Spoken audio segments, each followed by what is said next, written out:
Dean, only one place to start. The disallowed goal at the end, how did you see it?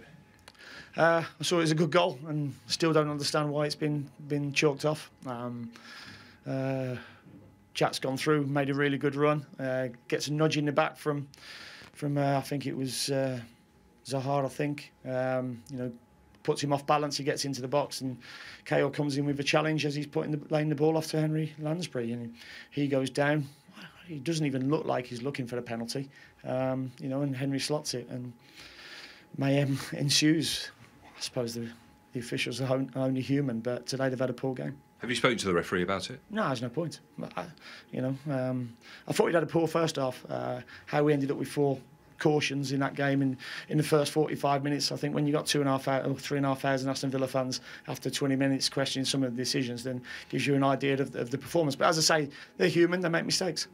They make mistakes, but do you feel let down that VAR hasn't corrected it for you? Well, it's one of them subjective ones that I spoke about in the week, isn't it, where I think what they hear down the microphone from the referees, they can't overchange it if they see something different. But I think we all know there's nothing wrong with that goal. They're sort of going out their way, aren't they, to not look at the screen by the side of the pitch to slow the game down. But in that instance, do you think it's a time where he maybe should have had a look at it again?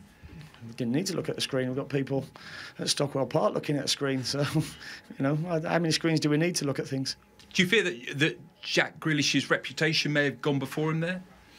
No, I don't think so. I mean, reputation for what? I mean, he's the most fouled player in the league already. He was the most fouled player in the Championship last season.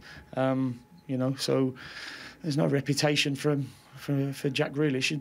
He's made a great run and laid it off for Henry Lansbury, and we should be going away with a point. But as I said, I thought a lot of the cautions today, the first 3 fouls were made by Crystal Palace, and 2 of them around the edge of their box, and no cautions given. And then, within a 10-minute spell, I think we end up with 4.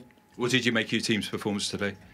I thought we started the game well. I thought we controlled it the first 20 minutes, and then the second part of the first half, I thought we were very passive, and they put some pressure on us with a number of balls across the box and balls into the box. I thought Treze's first yellow was very harsh, but they got one correct in with the yellow card for the second one. It's a silly thing to do when you're already on a caution, and being a numerical disadvantage is tough, in this league. There's good players in this league, but the lads kept going and should have got their just rewards at the end. Thanks, Dean. Cheers, thank you.